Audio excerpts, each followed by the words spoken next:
کوئی شخص خدا کی حضوری میں کیسے داخل ہوتا ہے تاکہ نجات اور ابدی زندگی پائے؟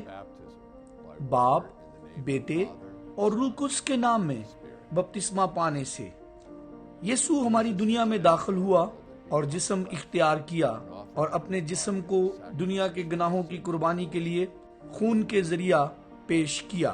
اب سوال یہ ہے، اب میں خدا کی حضوری میں کیسے داخل ہو سکتا ہوں کہ نجات پاؤں، اب بھی اور ہمیشہ کے لیے بھی؟ پیدائش سے موت تک زندگی ایک سفر ہے۔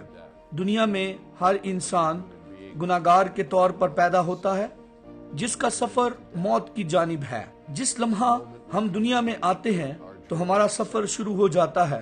ہم مرنے کے لیے پیدا ہوئے ہیں، اپنے گناہوں کی وجہ سے مرنے کے لیے اور جہنم کی طرف گامزن ہیں۔ جب ایک انسان سفر کا آغاز کرتا ہے تو اسے جاننے کی ضرورت ہے کہ وہ کہاں جا رہا ہے۔ ہمارے سفر کی اکثر منزل جسمانی ہوتی ہے، کسی رشتہ دار کے گھر جانا اور پھر واپس اپنے گھر آنا۔ لیکن ایک اور بھی سفر ہے، یعنی ایک روحانی سفر جس کی منزل ایک شخصیت ہے، یسوع مسیح دنیا کا خالق اور رہائی دلانے والا۔ اس سفر کا آغاز گناہگاروں کی ایک کمیونٹی سے ہوتا ہے جو کہ کلام اور دعا کے ذریعہ گناہگاروں کو پاک بپتسمہ کے پانی کے پاس لاتی ہے۔ کلام اور روح اور پانی کے ذریعہ خدا انسانوں کے موت کی جانب سفر کو بدل دیتا ہے۔ بپتسمہ گناہگاروں کے لیے خدا کی منزل ہے کہ وہ بے گناہ مسیح کے ساتھ ایک ہو جائیں۔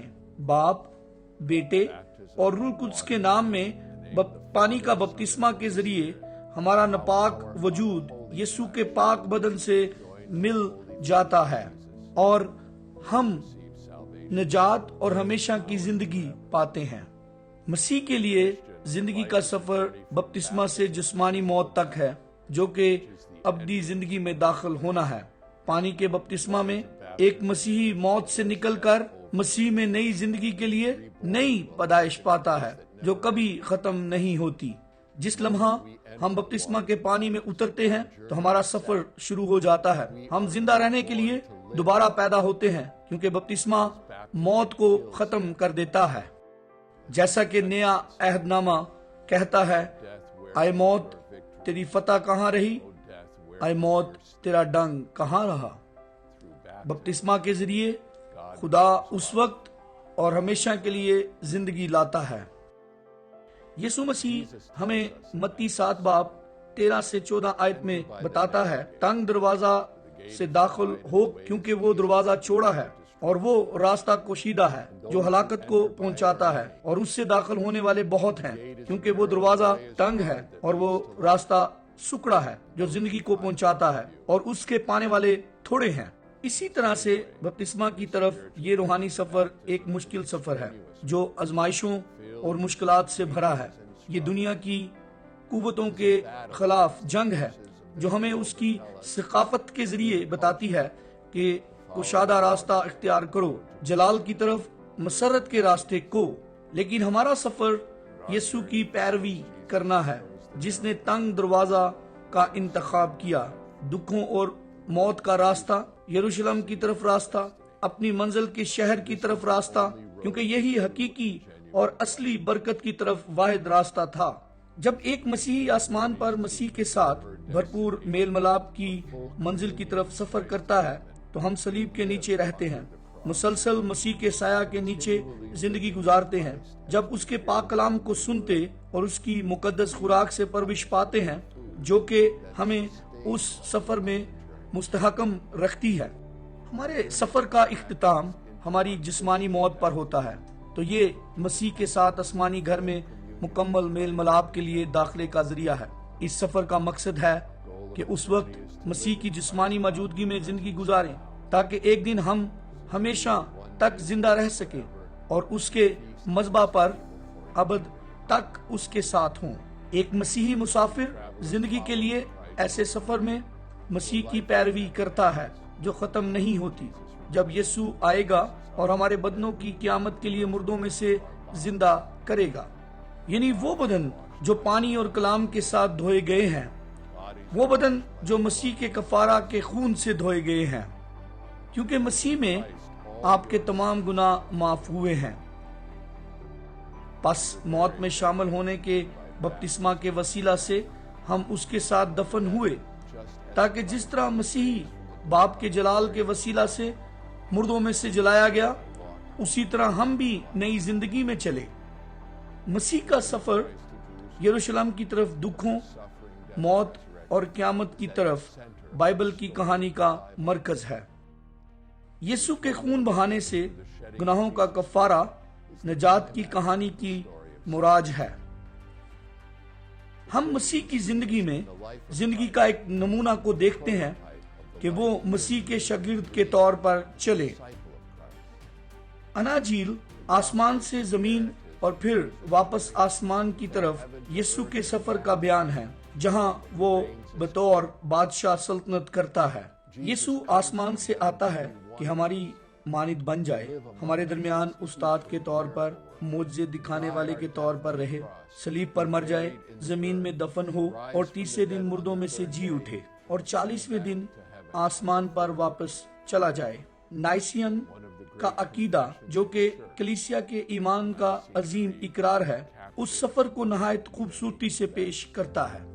وہ جو ہم آدمیوں کے لیے اور ہماری نجات کے لیے آسمان سے نیچے آ گیا اور روح القدس اور کنواری مریم کے ذریعے مجسم ہوا اور انسان بن گیا، اور پینتس پیلاطوس کے عہد میں مصلوب بھی ہوا، دکھ اٹھایا اور دفن ہوا، اور تیسرے دن کتاب مقدس کے مطابق وہ پھر جی اٹھا اور آسمان پر چڑھ گیا اور باپ کے دائنے ہاتھ بیٹھا ہے۔ بپتسمہ میں مسیحی یسوع کی موت اور جی اٹھنے کے سفر کی پیروی کرتے ہیں۔ پانی کے بپتسمہ میں مسیحی مسیح کے دکھوں میں شریک ہوتے ہیں، وہ اس کے ساتھ نیچے جاتے اور مر جاتے ہیں، اور پھر وہ اس کے ساتھ ایسی زندگی کے لیے اوپر آتے ہیں جو ختم نہیں ہوتی۔ بپتسمہ دینے کی ابتدائی جگہ جہاں بپتسمے ہوا کرتے تھے، یہ صلیب نما جگہ ہوتی اور پانی میں جانے کے لیے سیڑھیاں تھیں، اور پانی کی یہ جگہ اس کے ساتھ موت میں اترنے کی اہمیت کو ظاہر کرتی تھی۔ بپتسمہ لینے والے شخص کو 3 مرتبہ پانی میں غوطہ دیا جاتا، باپ، بیٹے اور روح القدس کے نام میں، لیکن اس کے علاوہ یہ قبر میں یسوع کے 3 دنوں کی اہمیت کو بھی اجاگر کرتی ہے۔ لیکن پانی میں سے واپس سیڑھیاں چڑھنا یہ ظاہر کرتا ہے کہ کس طرح ہم یسوع کے ساتھ زندہ ہوں گے۔ بپتسمہ میں، جو کہ غوطہ لینے اور پانی چھڑکنے کے ذریعے ہو سکتا ہے، ہم یسوع کے جسم میں اس کے دکھوں، موت اور جی اٹھنے میں شریک ہوتے ہیں۔ پہلی قیامت ہماری روح کی ہے، جو کہ گناہوں اور خطاؤں کی اپنی موت سے جی اٹھتی ہے تاکہ یسوع میں آرام پائیں، اور پھر آتی ہے ہماری جسمانی قیامت، جب ہم بدل کر جی اٹھے یسوع کی مانند بن جائیں گے تاکہ ہمیشہ خدا کی حضوری میں رہیں۔ یسوع جگہ بجگہ پھرنے اور سفر کرنے والا مشنری تھا، جس نے اپنی موت اور جی اٹھنے کے وقت اور جگہ کی جانب یروشلم کا سفر کیا۔ یسوع کی طرح وہ لوگ جو اس کے ساتھ سفر کرتے تھے، وہ بھی اس کے ساتھ ہی حرکت میں تھے یا انہیں حرکت دی جا رہی تھی۔ بے اعتقادی سے ایمان کی طرف یسوع کے بارے میں دلچسپی سے بپتسمہ کی جانب، خدا کی ضیافت میں شرکت کے لیے، اور اپنے سفر کے اختتام پر آسمان میں مسیح کے ساتھ مکمل میل ملاپ کے لیے۔